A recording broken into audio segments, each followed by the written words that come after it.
Middle east में जो America और ईरान के बीच पूरा ये तमाशा चल रहा है उसके ऊपर काफी सारी इंपॉर्टेंट स्टोरीज आई हैं। मोहम्मद बिन सलमान ने एंड मोमेंट के ऊपर डोनाल्ड ट्रंप को अपना फैसला पलटने के ऊपर मजबूर कर दिया है। क्या है ये पूरा मामला, वो तो हम डिस्कस करेंगे ही, साथ में ये भी बात करेंगे कि बांग्लादेश की former prime minister Sheikh Hasina को मोदी सरकार ने पहली बार भारत के अंदर कौन सी परमिशन दे दी है, और मोस्ट इंपॉर्टेंट भारत ने चाइना को कौन सा सामान भेजा है और कौन सा खरीदा है जो भारत के बॉर्डर ट्रेडर्स सालों से लैंड बॉर्डर ट्रेड वापस से स्टार्ट करने की रिक्वेस्ट कर रहे थे। काफी सारी इंपॉर्टेंट खबरें आ रही हैं जिनका इम्पैक्ट भारत को भी पड़ेगा, इसलिए वीडियो को एंड तक देखिएगा। सबसे पहले बात करते हैं अमेरिका और ईरान की लड़ाई के बारे में। मिडिल ईस्ट और स्ट्रेट ऑफ होर्मुज से काफी सारी इंपॉर्टेंट न्यूज आ रही हैं। सबसे पहले तो अमेरिका ने मिडिल ईस्ट के सभी देशों के लिए एक ट्रैवल एडवाइजरी जारी की थी, जिसमें कहा गया कि मिडिल ईस्ट के जितने भी देश हैं, Saudi Arabia, UAE, Kuwait, Qatar, इन सब में यहाँ पर जितने भी अमेरिका के सिटीजन्स हैं, अमेरिकन नागरिक हैं, वो तुरंत इस रीजन को छोड़कर बाहर आ जाएं या किसी और देश में चले जाएं। जिसको ट्रांसपोर्टेशन का जो भी मीडियम मिलता है जल्दी इस्तेमाल कर इस इलाके से तुरंत बाहर आ जाएं। ये डोनाल्ड ट्रंप एडमिनिस्ट्रेशन ने अनाउंस किया था। उसके बाद यूएस प्रेसिडेंट डोनाल्ड ट्रंप ने भी एक स्टेटमेंट इशू कर अनाउंस किया कि अमेरिका ईरान के ऊपर ऐसा हमला करने जा रहा है जो वर्ल्ड वॉर 2 के बाद अब तक का सबसे बड़ा हमला होगा, जो पहले कभी नहीं देखा गया है। अमेरिका ने इस हमले के लिए प्रिपरेशन भी कर दी है, तैयारी पूरी कर ली गई है और इजराइल भी ईरान के ऊपर इस हमले के लिए अमेरिका की मदद करेगा। जैसे अमेरिका की तरफ से स्टेटमेंट आई उसके बाद से ही सबको लगने लगा कि मिडिल ईस्ट में कुछ बड़ा होने जा रहा है और क्या पता अमेरिका ईरान के ऊपर कोई केमिकल वेपन या फिर कोई बड़ी स्ट्राइक ना कर दे। अमेरिका के बाद और भी कई सारे वेस्टर्न देशों ने अपने देश के लोगों के लिए मिडिल ईस्ट के लिए ट्रैवल एडवाइजरी जारी करना स्टार्ट कर दिया था कि वो सब मिडिल ईस्ट को अवॉइड करें। मगर अब कुछ ही समय पहले यूएस प्रेसिडेंट डोनाल्ड ट्रंप ने 12 घंटों के अंदर ही अपनी स्टेटमेंट पलट दी है और एक नई स्टेटमेंट इशू कर ली है। रेफरेंस के लिए आपकी स्क्रीन के ऊपर आर्टिकल का स्क्रीनशॉट है। डोनाल्ड ट्रंप का कहना है कि अमेरिका इस समय लॉक्ड और लोडेड है, यानी कि हमने अपने पूरे हथियार लोड कर मशीन्स को लॉक भी कर दिया है। हमने ईरान के ऊपर ऐसी मिलिट्री स्ट्राइक्स करने का मूड बनाया था जो वर्ल्ड वॉर 2 के बाद आज तक किसी ने नहीं देखी थी। हमने अपनी तैयारी कर दी थी, लेकिन अब ईरान और मिडिल ईस्ट के कुछ दूसरे देशों ने हमसे रिक्वेस्ट की है कि फिलहाल हमला ना किया जाए, क्योंकि एक डील की बेसिक शर्तें तय हो चुकी हैं और कुछ बात बनने वाली है। एंड ये जो अब डील हो रही है इसमें ईरान द्वारा स्ट्रेट ऑफ होर्मुज को तुरंत पूरी तरह से खोल दिया जाएगा और ईरान के न्यूक्लियर प्रोग्राम से जुड़े खतरे को भी खत्म कर दिया जाएगा। हमने हथियार रेडी रखे थे, लेकिन इस रिक्वेस्ट को देखते हुए और दुनिया के हित के लिए, दुनिया का भला करने के लिए और उससे इम्पोर्टेंट ईरान के सफल और समृद्ध भविष्य को ध्यान में रखते हुए मैंने फिलहाल ईरान के ऊपर ही हमला रोकने का फैसला किया है। अब हम ईरान के ऊपर ही हमला नहीं करेंगे, लेकिन मैं चाहता हूं कि ये जल्दी से डील फाइनल हो जाए। इजराइल भी इस फैसले में हमारे साथ है।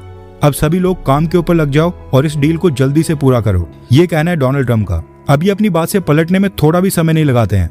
वैसे एक और न्यूज ये भी आ रही है कि ये जो डोनाल्ड ट्रंप कह रहे हैं कि वो ईरान के ऊपर वर्ल्ड वॉर 2 के बाद अब तक की सबसे बड़ी स्ट्राइक्स करने वाले हैं, इस स्टेटमेंट के बाद सऊदी अरेबिया के क्राउन प्रिंस मोहम्मद बिन सलमान ने खुद ही डोनाल्ड ट्रंप को कॉल की थी और फोन कॉल के ऊपर ट्रंप को इस बात के लिए मनवा लिया कि अमेरिका अपनी ये स्ट्राइक्स फिलहाल ना करे। अब क्राउन प्रिंस मोहम्मद बिन सलमान ने डोनाल्ड ट्रंप को बदले में क्या प्रॉमिस किया है वो तो खैर पता नहीं, लेकिन ऐसा लग रहा है कि मोहम्मद बिन सलमान फिलहाल के लिए डोनाल्ड ट्रंप को रोकने में सफल हो गए हैं। अगर देखा जाए तो डोनाल्ड ट्रंप ईरान युद्ध में काफी अनप्रेडिक्टेबल नजर आ रहे हैं, अचानक से फ्लिप कर जाते हैं और इसी को देखकर कई सारे एक्सपर्ट्स का ये आरोप है कि डोनाल्ड ट्रंप इस तरह से जो स्टेटमेंट्स में यू टर्न मारते हैं, अपनी स्टेटमेंट्स 180 डिग्री फ्लिप कर देते हैं, वो ये सब स्टॉक मार्केट्स को इन्फ्लुएंस करने के लिए करते हैं, क्योंकि मिडिल ईस्ट पूरे का पूरा क्रूड ऑयल की मार्केट को प्रभावित करता है। इसलिए डोनाल्ड ट्रंप की मिडिल ईस्ट से संबंधित छोटी सी स्टेटमेंट के ऊपर भी मार्केट ऊपर या नीचे चले जाती है। अब आपको क्या लगता है कि क्या ये पूरा स्टॉक मार्केट का खेल है, हाँ या फिर ना? नीचे कमेंट कर अपनी राय जरूर बताएं। अब ये तो था डोनाल्ड ट्रंप का वर्जन। डोनाल्ड ट्रंप की स्टेटमेंट के बाद ईरान ने भी एक स्टेटमेंट इशू की है, जिसमें ईरान ने कहा है कि हमने अमेरिका को अपनी स्ट्राइक्स रोकने के लिए बिल्कुल नहीं कहा है। ईरान का कहना है कि डोनाल्ड ट्रंप ने जो दावा किया है कि ईरान उनको बोल रहा है कि प्लीज हमारे ऊपर स्ट्राइक्स मत कर दो, ऐसा कुछ हमने नहीं कहा है।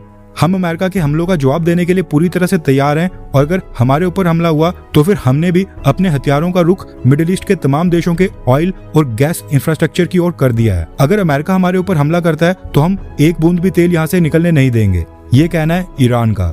नेक्स्ट अपडेट आ रही है भारत में शरण ले रही बांग्लादेश की former prime minister Sheikh Hasina को लेकर।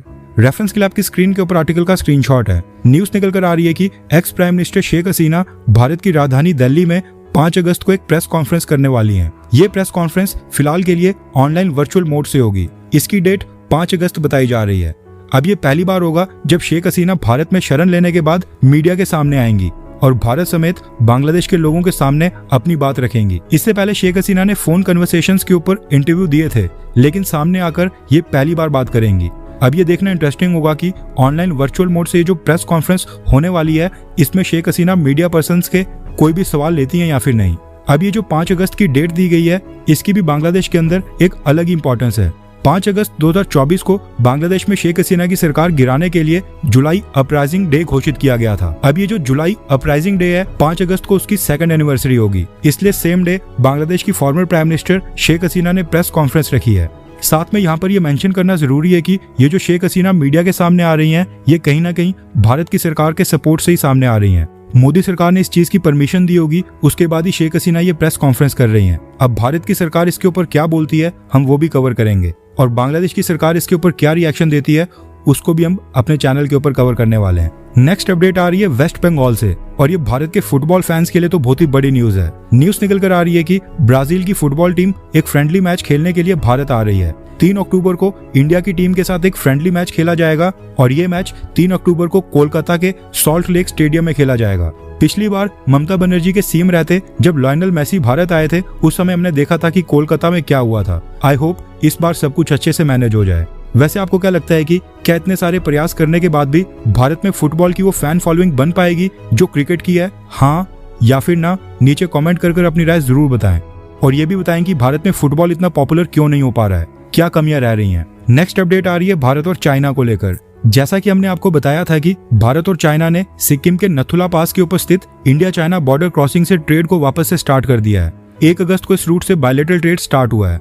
अब आप में से कई सारे लोग ये जानने में इंटरेस्टिंग होंगे कि इस रास्ते से भारत के ट्रेडर्स चाइना को कौन सा सामान भेज रहे हैं और चाइना से कौन सा सामान भारत आ रहा है। अभी तो खैर यहाँ से ट्रेड स्टार्ट हुए 2 दिन ही हुए हैं, लेकिन कस्टम्स डिपार्टमेंट की मदद से ये भी सामने आ गया है कि इस रूट से कौन सा सामान ट्रेड किया जा रहा है। रेफरेंस लैब की स्क्रीन के ऊपर आर्टिकल का स्क्रीनशॉट है। न्यूज निकल कर आ रही है कि भारत के ट्रेडर्स नथुला पास से चाइना को जो सामान भेज रहे हैं, उनमें सबसे पहले तो कई तरह के ड्राई फ्रूट्स हैं, उसके बाद स्पाइसेस यानी कि मसालों की बड़ी क्वांटिटी है, उसके बाद टी और कॉफी भी यहाँ से चाइना भेजी जा रही है, इसके बाद ग्रेन्स यानी कि अलग तरह के अनाज भी भेजे जा रहे हैं, और बात करें बाकी आइटम्स की तो उसमें हैंडलूम गारमेंट्स यानी कि जो हाथ से बुने हुए ट्रेडिशनल कपड़े होते हैं जो कि हिली एरियाज में काफी ज्यादा इस्तेमाल किए जाते हैं, ये भी चाइना को भेजे जा रहे हैं। इसके बाद कॉपर के यूटेंसिल्स यानी कि तांबे के बर्तन, प्रोसेस्ड फूड आइटम्स जिसमें खाने पीने का पैकेट वाला फूड आ जाता है, और लास्ट में लोकल मेडिसिनल हर्ब्स यानी कि जड़ी बूटियां जो देसी इलाज या चाइना में ट्रेडिशनल मेडिसिन बनाने के लिए इस्तेमाल होती हैं।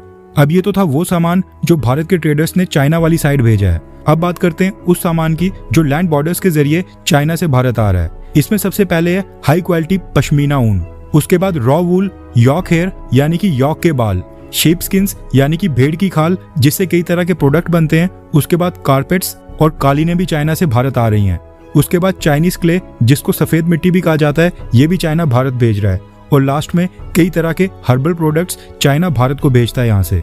अब ये था वो सामान जो चाइना हमको भेज रहा है। इसके साथ ही न्यूज में एक और चीज बताई जा रही है कि 6 साल पहले जब साल 2020 में यहाँ से ट्रेड हुआ करता था, उस समय इसी ट्रेड रूट से लाइव एनिमल्स का भी ट्रेड होता था। जिंदा जानवर जैसे कि घोड़े और भेड़ बकरियां चाइना भेजे जाते थे या फिर वहां से लाए जाते थे, लेकिन इस साल उनकी परमिशन नहीं दी गई है। लाइव एनिमल्स का ट्रेड रिस्टार्ट नहीं हुआ है, और अथॉरिटीज का कहना है कि कस्टम चेक पोस्ट के साथ वो एक डेडिकेटेड क्वारंटीन इंफ्रास्ट्रक्चर बना रहे हैं जहां पर लाइव एनिमल्स की टेस्टिंग होगी, और अभी वो इंफ्रास्ट्रक्चर पूरी तरह से डेवलप नहीं हुआ है, इसलिए लाइव एनिमल्स का ट्रेड स्टार्ट नहीं किया गया है। कोविड-19 के बाद से भारत की सरकार लाइव एनिमल्स के ट्रेड को लेकर काफी स्ट्रिक्ट हो गई है, क्योंकि वायरसेस कब लाइव एनिमल्स या फिर मीट प्रोडक्ट से इंसानों के अंदर आ जाएं पता नहीं चलता है। कोविड-19 के समय हमने देखा था कि क्या हाल हुआ था, इसलिए भारत की सरकार ने फैसला किया है कि चाइना के साथ ये जो लैंड बॉर्डर के जरिए ट्रेड को वापस से स्टार्ट किया गया है, इसमें लाइव एनिमल्स को भारत में एंट्री देने से पहले कुछ समय वहां पर एक डेडिकेटेड फैसिलिटी के ऊपर क्वारंटाइन और टेस्ट किया जाएगा। उसके बाद ही भारत की सीमा के अंदर चाइना से कोई लाइव एनिमल एंटर होने दिया जाएगा, यानी कि 1% भी रिस्क नहीं लिया जाएगा, क्योंकि हम सब देख चुके हैं कि चाइना की एक वुहान लैब ने पूरी दुनिया में क्या कहर बरपाया था, इसलिए ये क्वारंटाइन फैसिलिटी वाला स्टेप स्वागत योग्य है।